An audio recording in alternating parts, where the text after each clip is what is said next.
भारत को अंग्रेजी हुकूमत से आज़ादी 15 अगस्त 1947 को मिली। हालांकि ये शब्द आज़ादी और ट्रांसफर ऑफ पावर को लेकर भी दस्तावेजों को लेकर बहस है, लेकिन करीब 4 साल पहले ही 21 अक्टूबर 1943 को सुभाष चंद्र बोस ने हिंदुस्तान की पहली सरकार का गठन कर दिया था। आजाद हिंद सरकार के बनने से आजादी की लड़ाई में एक नए जोश का संचार हुआ था। नेताजी सुभाष चंद्र बोस की आज 126वीं जयंती है। आजादी के अमृतकाल में अखंड भारत की सरकार के प्रथम प्रधानमंत्री नेताजी सुभाष चंद्र बोस को आज देश नमन कर रहा है। इसी पर आधारित हमारा विशेष है इतिहास की भूल को सुधारता आजादी का अमृतकाल। दो मेहमान हमारे साथ जुड़ गए हैं। इतिहासकार लेखक प्रोफेसर मक्खनलाल हमारे साथ जुड़ गए हैं, साथ ही वरिष्ठ पत्रकार रामकृपाल सिंह जी भी हमारे साथ जुड़ गए हैं। आप दोनों का ही बहुत बहुत स्वागत है। सबसे पहले प्रोफेसर साहब आप ही के पास आना चाहेंगे। इतिहास की भूल को आजादी के अमृतकाल में सुधारा जा रहा है, क्या बहुत देर हो चुकी है या ये जो 25 साल और आने वाले भारत की एक तरह से एक नए भारत का जो निर्माण किया जा रहा है उसमें सुभाष चंद्र बोस को याद करना, उनको स्मरण करना और मूल्यांकन करना उन तमाम चीजों का जो इतिहास में लोगों से जो दूर रखा गया सुभाष चंद्र बोस के इतिहास को, वो जरूरी हो जाता है और नए भारत के निर्माण के लिए इस यात्रा में बेहद अहम है आज का दिन। ऋतु जी देखिए, देर तो बहुत हुई। इतनी देर हुई कि 70 सालों में उन व्यक्तियों को, उन आजादी के दीवानों को, उन लोगों को जिन्होंने अपना सबसे बड़ा बलिदान दे दिया, जान दे दी इस देश के लिए, उन्हें याद तक नहीं किया गया। लेकिन यह भी बात है बहुत अच्छी कि शायद इस देश के भाग्य में उनके नाम का स्मरण भारत के नव निर्माण काल में किया जाएगा। पिछले 8 सालों में जो कुछ हो रहा है, मैं इतिहासकार होने के नाते आपसे स्पष्ट कह सकता हूं कि यह भारत के नव निर्माण का काल है और इस नव निर्माण काल में उन सभी का याद किया जाना अपने आप में पवित्रतम कार्य है जिन्हें पिछले 68-70 सालों में भुलाने के लिए सारे हथकंडों का इस्तेमाल किया गया। लेकिन एक चीज आपके माध्यम से मैं सबको बताना चाहूंगा कि इतिहास बहुत ही निर्मम विषय है। ये कभी भूला नहीं जा सकता, इसको कभी दबाया जा सकता है, पर्दे के पीछे डाला जा सकता है, कारपेट के नीचे दबाया जा सकता है, लेकिन मौका मिलने पर वो अपने असली स्वरूप में आके खड़ा हो जाएगा और आपको मजबूर करेगा कि वो असली स्वरूप आप स्वीकार करें। पिछले 8 वर्षों से जो हो रहा है वो इस असली स्वरूप के अतिरिक्त कुछ भी नहीं है और जो कुछ किया जा रहा है वो इतिहास के हजारों हजार साल पहले से लेके आज तक को जो ठीक किया जा रहा है ऋतु जी, वो आगे आने वाले हजारों साल तक इसी तरह से चल पाएगा। हमें हमेशा याद रखना चाहिए, इतिहास को हम झुठला सकते हैं कुछ दिन के लिए, दबा सकते हैं कुछ दिन के लिए, लेकिन हमेशा के लिए इसे न खत्म किया जा सकता है, न दबाया जा सकता है और न हम उनको भुला पाएंगे, इतिहास भुला पाएगा जिन्होंने अपना सब कुछ इस देश के ऊपर न्यौछावर कर दिया। प्रोफेसर साहब, हम चाहेंगे कि दर्शकों को भी इसका एहसास हो कि अंडमान निकोबार का स्वतंत्रता संग्राम से लेकर भारत के इतिहास में, आजाद भारत के इतिहास में क्या महत्वपूर्ण स्थान है। एक बार अगर आप फिर लोगों के सामने उन बातों को रखें। देखिए, हर देश में जो उसने भी अपने लड़ाई लड़ी अपनी स्वतंत्रता के लिए, अगर उसको अपनी जमीन पर इतिहास में अपनी सरकार बनाने का मौका नहीं मिला तो उसने हमेशा अपनी उस जमीन के टुकड़े को जो देश का हिस्सा है उस पर इतिहास, उस पर सरकारें बनाई। नेताजी सुभाष चंद्र बोस ने पहली सरकार अंडमान निकोबार आइलैंड पे बनाई और दुनिया जानती है, रशिया भी जानता है कि इन एग्जाइल जो गवर्नमेंट बनती है बाद में वही असली स्वरूप ले लेती है। रशिया का इसलिए नाम ले रहा हूं कि लेनिन ने, माओ ने इन एग्जाइल सरकार बनाई थी। नेताजी ने तो देश को उस हिस्से को आज़ादी ले ली, मुक्त करा लिया अंग्रेजों से, वहाँ सरकार बनाई। दुख की बात यह है, इस बात को कोई स्वीकार नहीं कर पाता, कि किसी के स्वीकारता में नहीं आता कि नेताजी सुभाष चंद्र बोस इस देश के पहले प्रधानमंत्री थे। इस देश की पहली राजधानी अंडमान निकोबार आइलैंड थी। और ये भी मान लें, अगर दूसरे प्रधानमंत्री की बात की जाए 1946 29 अप्रैल को, तो वो सरदार पटेल थे दूसरे प्रधानमंत्री, न कि जवाहरलाल। हमें इतिहास को उस रूप में पढ़ाया जाना चाहिए जिस रूप में हुआ। और इतिहास में जितनी जाति, जितनी बेईमानी, जितनी समस्याएं पैदा की गई हैं सुभाष चंद्र बोस को लेके, उतना किसी और पर्सनालिटी को लेके नहीं हुआ। और इसके पीछे कारण ऋतु जी सिर्फ एक और एक है।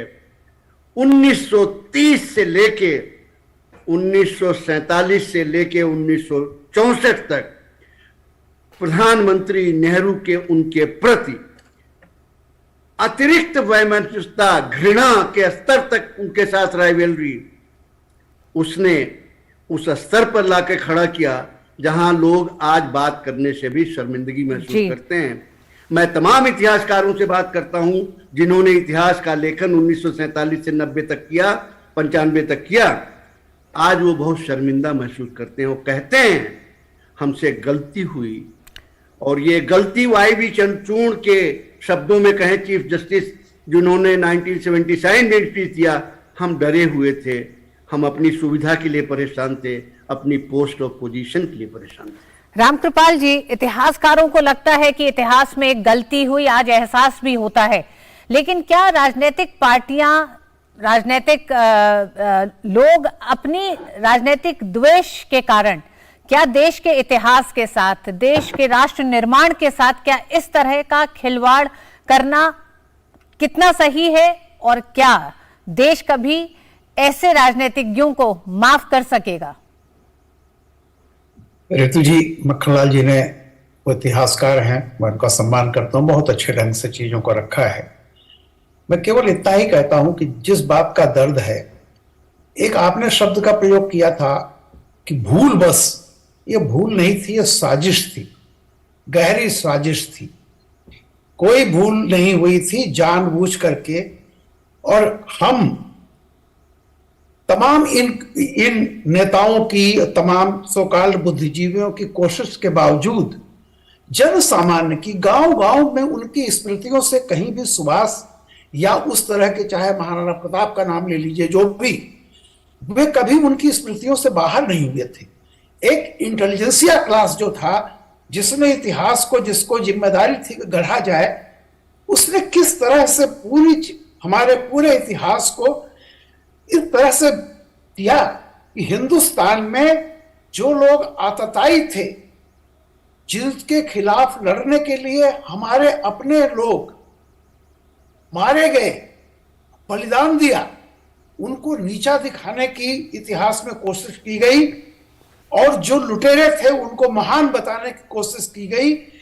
ये ऊपर से की जाती रही, लेकिन मैं जैसा फिर कह रहा हूं, नीचे आप गांव गांव में जाइए तो रानी झांसी का बलिदान, महाराणा प्रताप का बलिदान, शिवाजी का बलिदान, सुभाष जी का बलिदान आज भी। और मैं बचपन में, आज 70 साल की मेरी उम्र हो गई है, लेकिन मैं जानता हूं 70 सालों में जब मैं गांव में जाता था, जो आदर सुभाष जी के लिए था, वो आदर किसी और वर्तमान नेता के लिए नहीं था। ये रहा। अब वो चीजें जो 2014 के बाद से जब मोदी जी आए, तो वो जो जनमानस का जो असली इतिहास है, जो असली संस्कृति रही है, जिसको मैं हमेशा कहता हूं कि 2014 के बाद इस देश में विपक्ष में इतना डर क्यों फैल गया है, वो डर इसलिए नहीं है कि सिर्फ एक पॉलिटिकल चेंज हुआ है।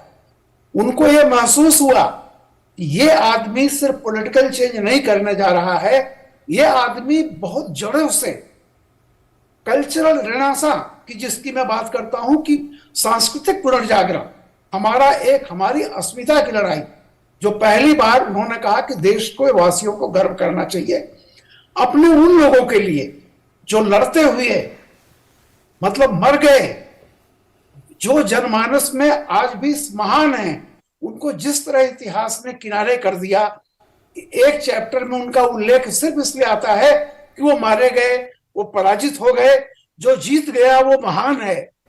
इस कल्चर से हम बाहर निकल रहे हैं। और मैं बताऊं, रामकृपाल जी, सांस्कृतिक पुनर्जागरण से या फिर उन वीर नायकों को एक बार जिंदा करने से, उनके विजन को साकार करने से राजनीतिक पार्टियों की आपत्ति, डर है क्या?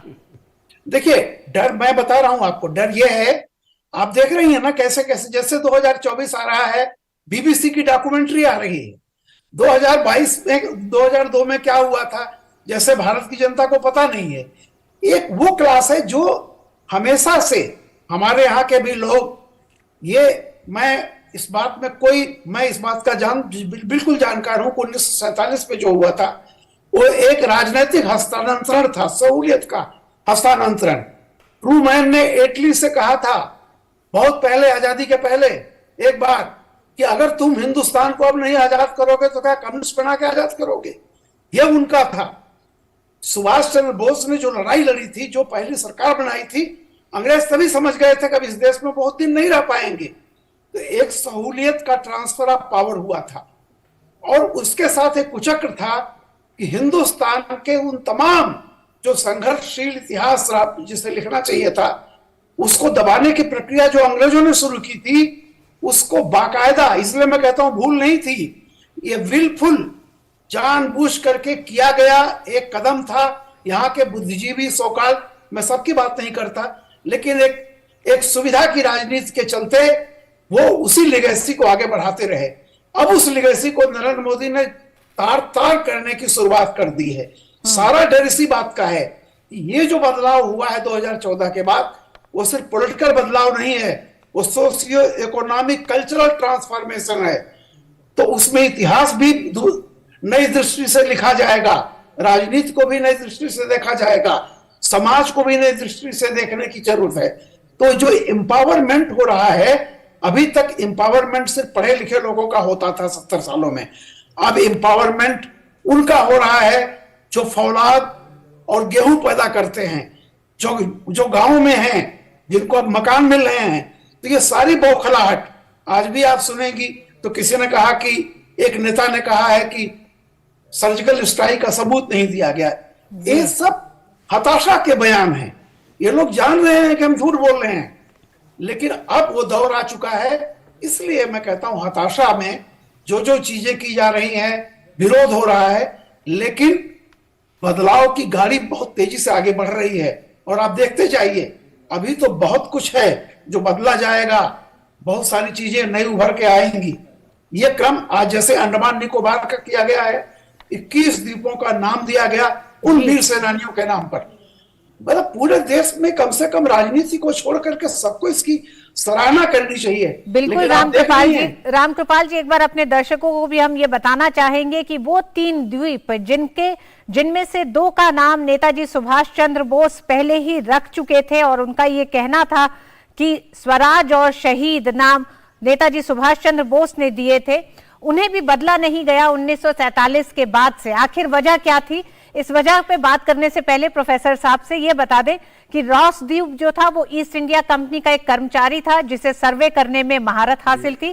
उसी के नाम पर इस द्वीप का नाम रॉस द्वीप रखा गया था। नील द्वीप का नाम जो रखा गया था वो ब्रिटिश ब्रिगेडियर जनरल जेम्स नील के नाम पर रखा गया था, जिसने 1857 के सिपाही विद्रोह में ब्रिटिश ईस्ट इंडियन कंपनी की तरफ से लड़ाई लड़ी थी। और इसी तरह से हैवलॉक द्वीप भी है, जो major general sir Henry Havelock, जो ब्रिटिश जनरल था, 1857 के भारतीय विद्रोह के दौरान कानपुर पर उसका कब्जा था। तो इन 3 नामों पर प्रोफेसर साहब, इन 3 नामों को भी 47 के बाद नहीं बदला गया, 47 से पहले की, आपने 64 तक की बात की, क्या जिम्मेदारी और सरकारों पर भी नहीं बनती? गठबंधन की सरकारें रही, तमाम राजनीतिक पार्टियां रही, क्या उनकी जिम्मेदारी देश के इतिहास के साथ छेड़छाड़, देश के उन नायकों के बारे में नहीं बताया जो नई ऊर्जा पैदा कर सकते थे, जो उस दबी आग को एक बार फिर उतनी तेजी से जला सकते थे देशवासियों में कि किस तरह से अपने देश को बचाया गया है? रितु जी, आपने जो 3 नामों का जिक्र किया, मैं उसमें एक नाम और जोड़ देता हूं, माउंट एवरेस्ट। माउंट एवरेस्ट का नाम आज किसी देशवासी को याद है कि पुराणों में, वेदों में, अपने साहित्य में क्या था? तो अंग्रेजों ने हमारी विरासत को अपने नाम किया। और आपने सरकारों की बात की, विपक्षी सरकारों की बात की, मिली जुली सरकारों की बात की। आदरणीय रामकृपाल जी ने एक शब्द इस्तेमाल किया, बुद्धिजीवी, इंटेलेक्चुअल। जी आदरणीय, मैं ईमानदारी से बता रहा हूं, क्योंकि जितने लोग इंटेलेक्चुअल हैं, बुद्धिजीवी हैं, उनमें मेरा भी नाम आता है, कभी कभी गलती से आ जाता है, मैं चाहता नहीं उसमें। ये सब सुविधाभोगी लोग हैं जो चाटुकारिता को आगे बढ़ा के अपने जीवन को सफल किया है। सफलता के नाम पे उनके नाम सिर्फ चाटुकारिता है।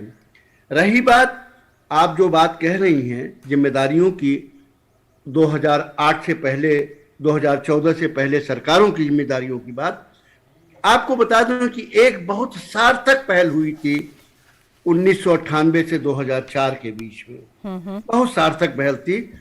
आपको शायद ध्यान नहीं होगा, क्योंकि मैं तो उस सार्थक बहस में, उस सारी प्रक्रिया में इन्वॉल्व था। आपको नहीं याद होगा जब एनसीईआरटी की किताबें बदली गई, तमाम नैरेटिव्स बदले गए अटल जी के जमाने में। एक लंबी बहस सुविधा भोगी इंटेलेक्चुअल्स और सुविधा भोगी इतिहासकारों ने चलाई, सैफनाइजेशन of education, Talibanisation of education, और मुझे टारगेट किया गया क्योंकि मैं उसके केंद्र में था। वो उसमें मैं नहीं जाना चाहूंगा क्योंकि मैं खुद इन्वॉल्व था। लेकिन एक बात बताएं आपको कि आज जो हो रहा है, कांग्रेस नहीं समझ पा रही है, विपक्षी नहीं समझ पा रहे हैं। जो आदरणीय रामकृपाल जी ने पॉइंट आउट किया, ये सत्ता का खेल नहीं चल रहा है जी। लोगों को समझना चाहिए कि मोदी जी सत्ता के खेल से बहुत ऊपर हैं, बहुत ऊपर हैं। आज जो बात चल रही है वो सांस्कृतिक उत्थान की बात चल रही है, जो 8,000 लोग। राजनीतिक टीका टिप्पणी भले ही राजनीतिक पार्टियां एक दूसरे पे करती रही, लेकिन देश अपने नायक सुभाष चंद्र बोस को याद करना चाहता है, उन्हें एक बार फिर जीना चाहता है, उनके तमाम उन पराक्रमों को याद करना चाहता है, उनको सम्मान करना चाहता है, और ये मौका आज देशवासियों को मिल रहा है। बहुत बहुत धन्यवाद आप दोनों ही मेहमानों का इस पूरे विषय पे हमारे साथ जुड़ने के लिए।